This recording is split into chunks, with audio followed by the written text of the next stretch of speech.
Hello guys, நான் vs பேசுகிறேன். நீ நம்ம பார்க்க போகிற சீரிஸோட நேம் வந்து நோபல் ரீஇன்கார்னேஷன் சொல்லக்கூடிய சீரிஸோடைய எபிசோட் 8 தான் நீ நம்ம பார்க்க போகிறோம். அதனால நீங்கள் நம்ம சேனலுக்கு புதுசாக இருந்தீங்கன்னா உங்களால் முடிச்சு சாப்பிடணும் நம்ம சேனலுக்கு சப்ஸ்கிரைப் பண்ணி சப்போர்ட் பண்ணுங்க. அது மட்டும் இல்லாமல் அது கூட இருக்க பெல்லைக்கான ஆல் வச்சுக்கோங்க. அப்போ தான் நான் போகிற எடுத்து விட்டு நோட்டிஃபிகேஷன் வரும். இதுக்கு முன்னாடி போட்ட 7 எபிசோட் பார்க்காதவங்க போய் பார்த்துட்டாங்க. அப்போ தான் அந்த கதை கண்டிப்பாக புரியும். இல்லைனா புரியாது. கொஞ்சம் கண்டினியூஸாக பார்க்கறதுக்காக சொல்கிறேன். மறக்காம செக் பண்ணி பார்த்துட்டாங்க. சரி, வாங்க நம்ம கதைக்குள்ள போகலாமா?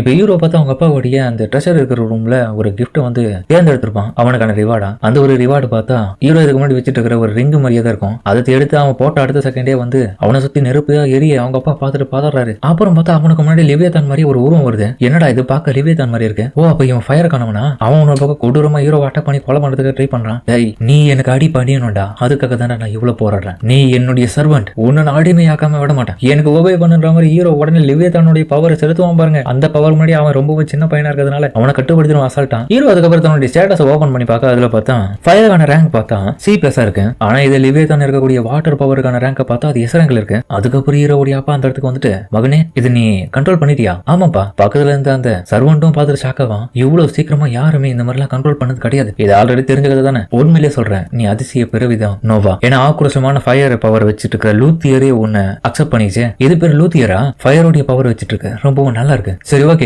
இதை நீ டெஸ்ட் பண்ணி பார்க்கறதுக்கு நான் வரேன். டார்கெட்டை ரெடி பண்ண சொல்லட்டுமா? இல்லப்பா, வேணாம். ஏன்டா இப்படி சொல்றேன்? நீ கண்டிப்பா ஏதோ ஒரு பிளான் வச்சிருக்க போலப்போ. ஆமாப்பா, இந்த இடத்துல அதை நான் உங்களுக்கு காமிக்கிறேன். நீங்க கவனமா பாருங்க. அப்புறம் ஹீரோ தன்னுடைய அந்த லூத்தியருடைய பவரை வெளியே வர வைக்க அந்த நெருப்பு ஜுவாலை பாத்தீங்கன்னா ஃபுல்லாவே ஏறியும் ஹீரோ சுத்தி. நோவா, என்னடா பண்ற அப்படின்ற மாதிரி அவர் இவன பக்கம் பதட்டமா வராரு. கவலைப்படாதீங்கப்பா, எனக்கு ஒன்னும் ஆகாது. ஏன்னா ஆல்ரெடி எனக்கு லிவியதான் ப்ரொடெக்ஷன் கொடுக்குறான். சும்மா இவனுடைய பவர் எப்படியா பட்டுதுன்னு டெஸ்ட் பண்ணதான் இப்படி பண்ணிட்டு இருக்கேன். நீங்க வேணா அந்த தரையை செக் பண்ணுங்களான்ற மாதிரி அவன் சொன்ன உடனே பார்த்தா தர ஃபுல்லாவே சுத்தரும் பார்த்தா ஓட்ட வந்திருக்கும். ஆனா அவனுக்கு முன்னாடி சுத்தியும் பார்த்தா அவன் நிக்கிற இடத்துல பெரிய ஷீல்டு வந்து லிவியதான் கொடுக்குறதுல அந்த ஃபயர் வந்து ஃபுல்லா சுத்தி தான் இருக்குமே தவிர அவன் நெருங்காது. அந்த ஒரு ஹீட்டை கூட அவரால் உணர முடியல. அந்த அளவுக்கு ஹீரோ வந்து எல்லாத்தையுமே தரைக்கு அனுப்பிட்டான். உண்மையிலே நோவா, லூத்தியரை பயன்படுத்துறதுல நீ மட்டும் தான் கரெக்டா எனக்கு தெரிஞ்சு. எம்பரர்ல கண்டிப்பா இதை நம்ம பயன்படுத்தி ஆகணும். கண்டிப்பாப்பா, சரியான சமயத்துக்காக நான் காத்துட்டு இருக்கேன். அதுக்கப்புறம் இப்ப எம்பரர்ல நம்ம ஹீரோ சொன்னதுனால அவருடைய அப்பாவா இருக்கிறவரு தன்னுடைய மகங்களா இருக்கிற ஆஸ்கர் அண்ட் ஹென்றி இவங்க 2 பேருக்கு தனியான வேலைகளை கொடுத்துட்டாரு. அதாவது பிரின்ஸா இருந்தாலும் மினிஸ்டர் மாதிரியான வேலை விஷயங்களை ஆஸ்கருக்கு பார்த்தா இந்த ஃபியான்சே அண்ட் லாவை பத்தின விஷயங்களை கொடுத்துருக்காரு. நம்ம ஹென்ரிக்கு வந்து இன்டர்நேஷனல் நெகோசியேஷன்ஸ் அண்ட் டிப்ளமேட்டிக்கா ஏற்படக்கூடிய பிரச்சனைகளை வெளியில இருந்து சால்வ் பண்ற மாதிரியான பொறுப்பு கொடுத்திருக்காரு. ஃபைனலா நம்ம ஹீரோக்கு நாட்டுடைய ஜஸ்டிஸா இருக்கக்கூடிய ஜட்ஜா இருக்கிற மினிஸ்டரா ஆக்கியிருக்காரு. அப்புறம் ஹீரோக்கு பார்த்தா ஏதோ ஒரு ரிப்போர்ட் கிடைச்சிருக்கு. அதுல அவன் யோசிச்சு பார்த்துட்டு இருக்கான், நான் கொஞ்சம் கூட எதிர்பார்க்கல என்னுடைய யங்கர் பிரதர் இருக்கிற கிரிமியா ஆர்ஆர்ட் இந்த எம்பரருடைய பர்சனல் டிக்ளரேஷன் அமைச்சிருக்கான். அவங்க அப்பாவும், மகனே கிரிமியஸ் வந்து என்னுடைய பையன் தான், ஆனாலும் இப்பதான் புதுசா வந்தவன். இருந்தாலும் அவனுடைய டொமைன்ல அவன் சரியா வேலை பார்க்கறது கிடையாது. இப்போது நிலைமையில அவனை சுத்தி இருக்கிற ஏரியால ஃபுல்லா குடிகாரங்களாகவும் அதே மாதிரி தப்பான கொலைகளை பண்ணக்கூடிய ஆட்களும் அதே மாதிரி இந்த பொம்பளைங்க சார்ந்த விஷயத்திலயும் அந்த இடம் மோசமான நிலைமையில இருக்கு. இப்போ இது கண்டிப்பா ஒரு சீரியஸான கிரைம் தான். ஆனா தனியால பண்ணிட்டு இருக்கான். அதனால ஒரு அப்பாவை இந்த ஒரு விஷயத்த நான் அவனுக்கு தெரியப்படுத்தணும். அவன் பண்றது சரியில்லைன்னு. அதே மாதிரி தொடர்ச்சியா பண்ணனா அவனுக்கான பனிஷ்மெண்ட் கொடுக்கறதுல தப்பு இல்லை. ஆமாப்பா, நீங்க சொல்றது சரிதான். அவன் பண்ற வேலை எல்லாமே நம்ம எம்பரருடைய இம்பீரியல் லாவையே மீறதுக்கான சமம். அதனால பிரின்ஸ் கிரிமிய எந்த ஒரு குற்றம் புரிஞ்சவன் கிடையாதுன்னு நம்ம இந்த இடத்துல சொல்லிட முடியாது. ஏன்னா ஆல்ரெடி அவன் இருந்த அந்த ஸ்ட்ரீட் எல்லாம் பார்த்தா ரொம்ப கொடூரமான விஷயங்கள் பண்ணியிருந்தாங்க. அதெல்லாம் நான் போயிட்டு கூட இருந்து நிறைய விஷயத்த சால்வ் பண்ணேன். அதாவது பெத்தவங்களே தங்களுடைய குழந்தைகளை காசுக்காக வித்துக்கிறது, அப்புறம் அப்படியாப்பட்ட குழந்தைகளை தப்பான இடங்களை தொட்டு தப்பான விஷயங்களை பண்றதுன்றது இந்த மாதிரி நடந்துட்டு தான் இருந்துச்சு. நான் தலையெடுத்த பிறகுதான் அந்த ஒரு ரெஸ்பான்சிபிலிட்டியை ஏத்துக்கினேன். எல்லா விதமான தப்புகளையும் மாத்தினேன். எனக்கு நல்லாவே தெரியுமே, நீ தான் மாத்தின. இப்ப பரவாயில்ல, அந்த ஏரியா ஃபுல்லாவே டிசிப்ளினா இருக்கதா கேள்விப்பட்டேன். அவனுக்கு பொறுப்பு உணர்ச்சினா என்னன்னே தெரியல. அந்த இடத்துல இருந்து அதிகப்படியான காசு வந்தாலும் அதை எப்படி பயன்படுத்தி எப்படி பராமரிக்கணும்னு கூட தெரியல. நோவா, நீ இதை பத்தி நீ என்ன நினைக்கிற? நமக்கு கண்டிப்பா ப்ராப்பரான ஒரு எவிடன்ஸ் வேணும்பா. எந்த ஒரு கிரைம் பண்ணது ப்ராப்பரான எவிடன்ஸ் இருந்துச்சுன்னா கண்டிப்பா நம்ம உடனடியாக அரெஸ்ட் பண்ண முடியும். ஆனா எதுவுமே இப்போ இல்ல. கண்டிப்பா அவனை குற்றம் பண்ணாதவனா தான் இப்ப எல்லாருமே காமிப்பாங்க. அதனால நமக்கான டைம் வரும். முடிஞ்சளவுக்கு ஒரு மீனுக்கு தூண்டிலுக்கு ஏற போடுற மாதிரி இறைய போட்டு நம்ம காத்துட்டு இருக்கணும். அதுவா வந்து மாற்ற வரைக்கும் நம்ம விட்டு வைக்கணும். மாட்டின உடனே பிடிச்சிடணும். அது போலதான் இந்த இடத்துல நடக்கணும். நீ சொல்றது புரியுதுதான். இருந்தாலும் உனக்கு என்ன அதிகாரம் வேணுமோ அதை நீ பயன்படுத்திக்கோ. அப்பா, இன்னொரு விஷயத்தையும் மறந்துட்டேன். கண்டிப்பா உங்களுடைய மகன்களா இருக்கிற எங்க 3 பேரையும் தவிர மத்தவங்களையும் நீங்க கொஞ்சம் கவனிக்கணும். ஏன்னா அவங்க பண்ற விஷயங்களால அவங்க இருக்கக்கூடிய டொமைன்ல நிறைய விதமான பிரச்சனைகளும் தப்பான விஷயங்களும் போறதுன்றது எனக்கு அசிங்கமா இருக்கோ இல்லையோ, ஆனா உங்களுடைய பேருக்கு அது பெரிய அசிங்கத்தை ஏற்படுத்துது. கண்டிப்பா நம்ம விடக்கூடாது. இந்த ஒரு நிலைமையை நம்ம கொஞ்சம் கொஞ்சமா மாத்தி ஆகணும். ஏன்னா அப்பதான் நம்மளுடைய எம்பரர்ல இன்னும் நிறைய மதிப்பு உருவாகும். கண்டிப்பா இதுக்கு எல்லாத்துக்கும் நான் சார்ஜ் எடுக்கலாம்னு இருக்கேன். நீங்க எனக்கான எல்லா விதமான அதிகாரத்தையும் கொடுத்தீங்கன்னா நான் எல்லாத்தையும் கொஞ்சம் கொஞ்சமா இந்த எம்பரர்ல மாத்த போறேன். கண்டிப்பா எல்லாத்தையும் ஸ்டேபிள் ஆக்குறேன். உங்களுடைய அனுமதி மட்டும் எனக்கு வேணும். சரி, ஓகே, அனுமதி மட்டும் தானே, பாத்துக்கலாம். அதுக்கப்புறம் பார்த்தா அவர் அதுக்கான அப்ரூவல் வந்து சைன் போட்டு கொடுத்துருவாரு. அப்புறம் அவர் ஹீரோவை புகழ்றாரு. உன்னுடைய இந்த அளவுக்கு நாலேஜுக்கு பெரிய லெவலில் செலிப்ரேட் பண்ணணும்னு ஆசைப்படுறேன். உன்ன மாதிரியான இந்த மாதிரியான மாதிரியான ஐடியாஸை வச்சுட்டு இருக்கிற ஆளு கோடியில ஒருத்தரா தான் இருக்க முடியும். அதனால நான் உன்னை வேஸ்ட் பண்ண விரும்பல. கண்டிப்பா இதுக்கப்புறம் நீ தான் என்னுடைய பிரைமரி அட்வைசரா இருக்க போற. அந்த ஒரு பொசிஷனுக்கு நீ கரெக்டா இருப்பேன். எனக்கு கூட இருந்து நிறைய அட்வைஸை நீ கொடுத்து கண்டிப்பா என் கூட இருந்து நீ இந்த ஒரு நாட்டை வழி நடத்தணும். ஹீரோவும் என்னது அட்வைசரா இவருக்கா உன்னால ஏத்துக்க முடியலையா, வருத்தமா இருக்கா? இல்ல எனக்கு ஒரு ப்ரொபோசல் இருக்கு. எதுக்காக நம்ம மக்கள்ல பணத்தை செலுத்த கூடாதுன்னு சொல்றதுக்கு பேசாம நம்ம அவங்க பண்ற குற்றங்களுக்காக பெரிய லெவல்ல அவங்க பணத்தை இந்த இடத்துல செலவு பண்ணி ஆகணும். அப்படி பண்ணாதான் அவங்களுக்கான பெரிய குற்றத்துல இருந்து விடுதலை கிடைக்கும்ன்ற மாதிரி நம்ம பண்ணிடலாம். அதுக்காக வாச்சு கண்டிப்பா பண்ண மாட்டாங்களே, நம்ம பண்ற கூட்டத்துக்கு இவ்வளவு பெரிய காசு செலவாகும், கண்டிப்பா அதுக்கு ஃபைனா போடுவாங்க. கண்டிப்பா அப்படியாப்பட்ட வர பணத்தை எல்லாத்தையுமே நம்மளுடைய கிண்டத்துல இருக்க ஆர்மிக்காகவும் நைட் சோல்ஜர்ஸ்க்காகவும் நம்ம செலவு பண்ணிடலாம். இப்படியாப்பட்ட விஷயங்கள் நீங்க கண்டிப்பா பண்ணதுனால இன்னும் கொஞ்ச நாட்கள்லயே நம்மளுடைய எம்பரர் மேல நிறைய மதிப்புகள் உருவாகிட்டு நிறைய ஆட்கள் வருவாங்க. முக்கியமா உங்க மேல இருக்கிற மரியாதை பல பேருக்கு அதிகரிச்சிடும். அதுவும் இல்லாம குற்றமே நடக்காத ஒரு எம்பரர்ல வாழ்றதுக்கு எல்லாருமே யோசிக்காம வருவாங்க. அதேதான் ஹீரோ மனசுக்குள்ள யோசிக்கிறான். இந்த உலகத்திலேயே மக்களுக்கு ரொம்பவும் பிடிச்ச விஷயம்னா பணம், அப்புறம் இந்த பொசிஷன், மிஞ்சி போன மட்டும்தான் இந்த பொண்ணுங்க விஷயம். ஆனா கண்டிப்பா பணத்தை அவங்க யாரும் தேவையில்லாம செலவழிக்க விரும்ப மாட்டாங்க. அதனாலதான் அவங்க பண்ற குற்றத்துக்கான காசா இவ்வளவு போட்டோன்னா கண்டிப்பா அதை பண்றதுக்கு அவங்க யோசிப்பாங்க. பிரில்லியன்டான ஐடியா தான்டா மகனே, ஒன்னு நினைச்சா எனக்கு ரொம்பவும் இம்ப்ரெசிவா இருக்கு. நோபா ஆஸ்கரை சமன் பண்ணுங்க. க்ரோஸ் அதுக்கப்புறம் அவன் போன பிறகு மேஜிஸ்ட்ரி. எனக்கு மினிஸ்ட்ரி ஆஃப் லால முடிக்காத சில வேலைகள் ஒன்னும் இருக்கு. அந்த ஒரு பிசினஸ் எல்லாமே நான் போய் பார்க்கலாம்னு ஆசைப்படுறேன். நான் இந்த இடத்த விட்டு கிளம்பல. கண்டிப்பா நான் எல்லாத்தையும் நிறுத்தி ஆகணும். ஆஸ்கர் அண்ணாக்கு ஏற்படக்கூடிய எல்லா விதமான பிரச்சனைகளும் முன்னாடி இருந்து தடுப்பேன். நீ உண்மையிலே புத்திசாலியான பையன் தான் நோவா அப்படின்னு அவங்க அப்பா உன பார்க்க பாரு இடத்துல ஹீரோவா அந்த இடத்த விட்டு வந்த பிறகு அந்த இடத்துல பார்த்தா நிறைய சர்வன்ட்ஸ் வந்து தாங்கள் செய்ய வேண்டிய வேலைகளை விட்டுட்டு அவங்க பார்த்தா ஹீரோ அவனுடைய அந்த லூத்தியருடைய பவரை பயன்படுத்தி ஏற்படுத்தின பள்ளத்தை அவங்க பார்த்துட்டு இருக்காங்க. எப்படி இதை பண்ணிருப்பாங்க, இவ்வளவு பெருசா ஏற்பட்டுருக்கு. அதுக்கப்புறம் பார்த்தா அந்த மெயினான ஒரு சர்வெண்ட் வருவான். சோனியா ஆமா வைஸ் பிரின்ஸ். அந்த இடத்துல இருக்க எல்லாரும் வேலையை விட்டு அந்த ஒரு பள்ளத்தை பார்க்கறதுக்கான காரணமே இதை எப்படியாச்சும் அடைச்சாக்கணும்னு. ஏன்னா அந்த பள்ளத்தை ஏற்படுத்தினப்போ அதுல தெரிய ஒரு விஷயம் நடனா அதுல ஒரு மெட்டலை போட்டா கூட அது உருகிடும் போல, அந்த அளவுக்கு சூடா இருக்கு. யார் இதை பண்ணிருப்பாங்கன்னு தெரியலையே, யார் இந்த வேலையை பார்த்துருப்பாங்க அப்படின்னு பக்கம் அவன் தெரியாதனால அப்படி கேட்டு இருக்கிறதுல ஹீரோவும் யாரோ ஒருத்தங்க பாவம் கேர்லஸா இப்படி பண்ணிட்டுறாங்க தெரிஞ்சிச்சு. சரி இந்தா இதை சரி பண்றதுக்காக இந்த அமௌண்ட் அவனுடைய ஆட்கள் கிட்ட கொடு. அவங்க இதுல வேலை பார்த்தாங்கன்னா இந்த காசை வந்து அவங்க பிரிச்சு எடுத்துக்கிட்டோம். ரொம்ப தேங்க்ஸ் பிரின்ஸ். அப்புறம் இது என்ன? ஓ இதுவா, இது வந்து 16th பிரின்ஸா இருக்காருல்ல அவருக்கான ஒரு டெலிவரி பார்சல் தான் இது. இல்ல மொத்தம் 3 இருக்க வேண்டியது. அந்த ரைனோசரஸ் பீட்டில்ஸ் எல்லாமே ஃபைட் பண்றதுக்காக தான் இதெல்லாம் ரெடி பண்ணிக்கிறாரு அவரு. அவருக்கு இந்த ஃபைட்டிங்னா ரொம்ப பிடிக்கும். அப்படியே சொல்லிட்டு ஹீரோ யோசிச்சு அதுக்கப்புறம் கேரேஜ்ல வரும்போது தன்னுடைய லிவியதான் அந்த லூத்தியர் ரெண்டுத்தையும் பயன்படுத்தி ஒரு மினி கிரியேச்சரை வர வச்சுட்டு அந்த இடத்துல சண்டை போட வைப்பான் ரெண்டு பேரையும். அவனுக்கு உள்ளுக்குள்ள பார்த்தா சின்ன பயலா இருக்கிறவங்க சண்டை போட்டு இருக்க, வெளியே பார்த்தா இவ்வளவு பொண்ணு பக்கம் பார்த்துட்டு மெயின் பார்த்துட்டு இருக்கா. ஆஹா சண்டெல்லாம் சூப்பரா இருக்குன்னு. ஹீரோ ஓனர் பக்கம் கண்டிப்பா எனக்கு தெரிஞ்சு லிவியதான் வந்து அதுல ஜெயிச்சிட்டு இருக்கான். ஏன்னா அவனுடைய கிளாஸ் எல்லாமே ரொம்ப அதிகமா இருக்கு. முடிஞ்ச அளவுக்கு இவனோட இதையும் ஏற்றணும். அப்பதான் ரெண்டு பேரும் ஒரே டைம்ல பவர்ஃபுல்லான ஆளுகளை பயன்படுத்தும் போது பெரிய பெரிய பிரச்சனைகளை சமாளிக்க முடியும். அவ பார்த்து ரசிச்சுட்டு வந்துட்டு இருக்கும் போது இன்னொரு பக்கம் ஹீரோ இதை பார்க்க அந்த ஷோ டக்குன்னு முடிஞ்சிடும். ஏன்னா உனக்கு பிடிச்சிருக்கா, திரும்ப ஒரு முறை பண்ணிட்டுமா?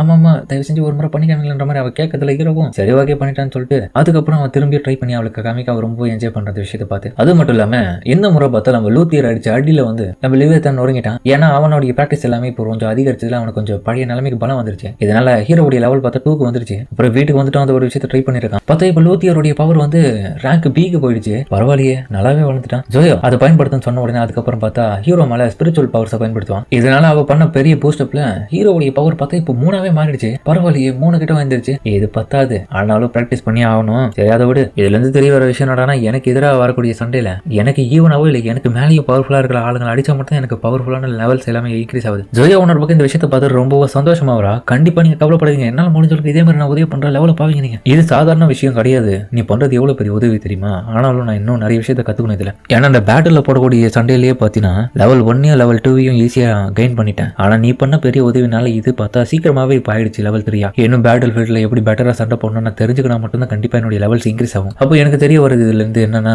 நம்ம முடிஞ்சளவுக்கு இன்னும் அதிகப்படியான மேஜிக் ஐட்டது எல்லாமே நான் கேதர் பண்ணியாக்கணும். அந்த டைம் பார்த்தா நம்ம ஹீரோவுடைய அண்ணங்காரம் வருவான் ஹென்ரியும். வானா அங்க பார்த்தா அவன் கூட ஒரு மேடியை கூட்டின்னு வந்திருக்கான். என்னடா உன்னுடைய மேஜிக் ஸ்வார்ட் பேட்டிலுக்காக உன்னுடைய ரிங் ரெடி பண்றியா? நான் எதிர்பார்த்த காட்டில ரொம்ப நிறைய விஷயத்த மும்மரமா ரெடி பண்ணிக்கிற போல. நீ எப்போத்துல இருந்து இதெல்லாம் பார்த்துட்டு இருந்த? எங்க இருந்து பார்த்த? நீ 2 பொம்மைகளை வச்சு சண்டை போட முதலே தெரிஞ்சு போயிடுச்சு. அப்புறம் இந்த பாக்ஸ் உனக்கு தான். இது ஃபைனலி மெச்சூர் ஆகப்பட்ட மாஸ்டரோடைய நெஸ்ட். இது ஃபர்ஸ்ட் ஏற்றணும் நான் உங்ககிட்ட தான் எடுத்துட்டு வந்து கொடுத்தேன். ஏன்னா நீ இந்த இடத்துல இருக்கிறவன் நீ மட்டும் தான் வித்தியாசமானவன். கண்டிப்பா இது உனக்கு ஒரு சேர வேண்டிய ஒரு பொருள் தான். ஹீரோவும் மாஸ்டர் நெஸ்டா இது மினிஸ்டர் ஆஃப் மிலிட்டரியோட அவர்ஸ்ல இருக்கிறவங்களால வேட்டையாடுற போற நிலத்துல இருந்து எடுக்கப்படுறது. நீ இந்த பாக்ஸ் எப்போ ஓபன் பண்ண போறியோ அப்ப நீ உன்னுடைய கேம்பெயின் கூட எவ்வளவு சோல்ஜர்ஸ் நீ கூட்டணும் போனன்ற விஷயத்த நான் கரெக்டா கணிச்சு சொல்லிடுவேன். இது ஒரு சிஸ்டம் மாதிரியா இருக்கும். ஆமா கண்டிப்பா இந்த பொருள் உனக்கு யூஸ் ஆகும்டா, ஓபன் பண்ணு. ஹீரோ உடனே ஓபன் பண்ண பிறகு அந்த பாக்ஸ் மறைஞ்சு போயிட்டு அதுல ஒரே ஒரு கார்டு இருக்கும். அதுல ஒரு நம்பர் 1 போட்டிருக்கும். என்ன வெறும் 1 போட்டிருக்கு? அப்ப நான் மட்டும் தான் இதுல போறேன்னா என்னால நம்ப முடியல. நான் இது எதிர்பார்க்கவே இல்லடா. எப்படி நம்பர் 1 மட்டும் வரும்? ஆனாலும் நீ உண்மையிலே பிரமாதமான ஆள் தான். ஒத்த ஆள எல்லாரும் சமாளித்து ரெடி ஆகிற போல.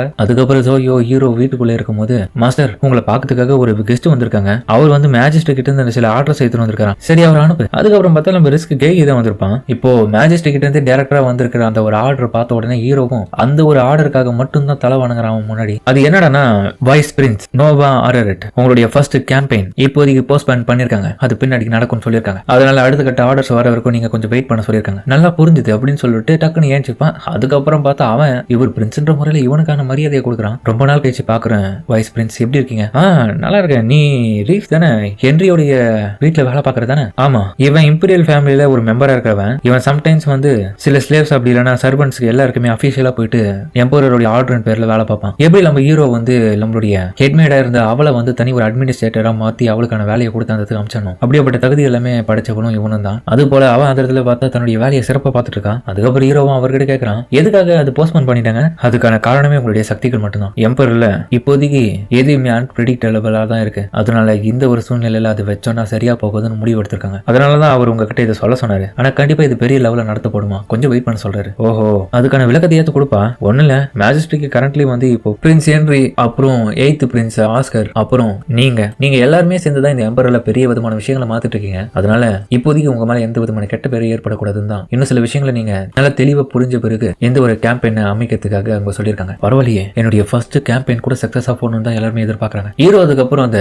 கர்ஸ்ட் ரிங் வாங்கின அதே ஷாப்புக்கு வந்திருக்கான். அந்த கடையோட ஓனர் கிட்ட உங்ககிட்ட எது நாள் வரைக்கும் எதனா மேஜிக் ஐட்டம் அதே மாதிரி கர்ஸ்ட் வந்திருக்கான் இல்ல வைஸ் பிரின்ஸ்? இது வரைக்கும் எங்களுக்கு அந்த மாதிரியான மேஜிக் ஐட்டம் வந்து வரல, ஆனா கண்டிப்பா வந்துச்சுன்னா நான் உங்களுக்கு சொல்றேன். சரி ஓகே ஷர்லி, அவருக்கு கொடுத்துரு. அதுக்கப்புறம் பார்த்தா ஷர்லி கிட்ட இருக்கிற காசை எடுத்துக்கிறாரு அவரும். இதை எடுத்துக்கோங்க, கண்டிப்பா நீங்க எனக்கு கான்டாக்ட் பண்ணி ஆகணும் அந்த மாதிரியான ஐட்டம் வந்துச்சுன்னா. ஆனா என்ன மன்னிச்சிருங்க சார், நீங்க எந்த விதமான பொருளும் வாங்காம இந்த காசை வாங்க மாட்டேனே. இல்ல இது வாங்க போறிய பொருளுக்காக மட்டும் தான் முன்கூட்டியே நான் பே பண்றேன். கண்டிப்பா எந்த ஒரு மேஜிக் ஐட்டம் காஸ்ட் வந்துச்சுன்னா நீ எனக்காக வாங்கிவி, அது இன்ஃபர்மேஷன் எனக்கு கொடு, கண்டிப்பா நான் வந்து வாங்கிக்கிறேன், அதுக்கு தான் முன்னாடி பேமெண்ட் பண்ணிடுறேன். அப்புறம் அவரு சந்தோஷமாக ஷெர்லியும் வரும்போது ஹீரோவே பார்த்துட்டு வரதுல அவனும் கேட்கறான், என்னடி அப்படி பார்த்துட்டு வந்துக்கிற? ஒன்னும் இல்ல மாஸ்டர், நீங்க எடுத்த உடனே அவருக்கு எந்த விதமான பொருளையும் வாங்காம காசை மட்டும் அப்படியே கொடுத்துட்டு வந்துட்டீங்களே, நாளைக்கு அவருக்கு காஸ்ட் அந்த மேஜிக் ஐட்டம் வரலன்னா அவர் அந்த காசை அப்படியே தானே வச்சிருப்பாரு, இதனால உங்களுக்கு லாஸ் தானே? இல்ல என்ன பொறுத்த வரைக்கும் நோபல் ஷாப்பை எந்த அளவுக்கு நம்புறனோ அந்த அளவுக்கு அவங்களுக்கு எனக்கு உண்மையா தான் இருப்பாங்க, பிட்ரேல் பண்ண மாட்டாங்க. அந்த ஒரு நம்பிக்கையில தான் அந்த காசை அவனுக்கு கொடுத்துட்டு வந்திருக்கேன், கண்டிப்பா அவர் கால் பண்ணுவாரு அப்படின்னு ஹீரோ இன்னொரு பக்கம் சொல்லிட்டு வரும்போது அந்த மார்க்கெட்லயே பார்த்தா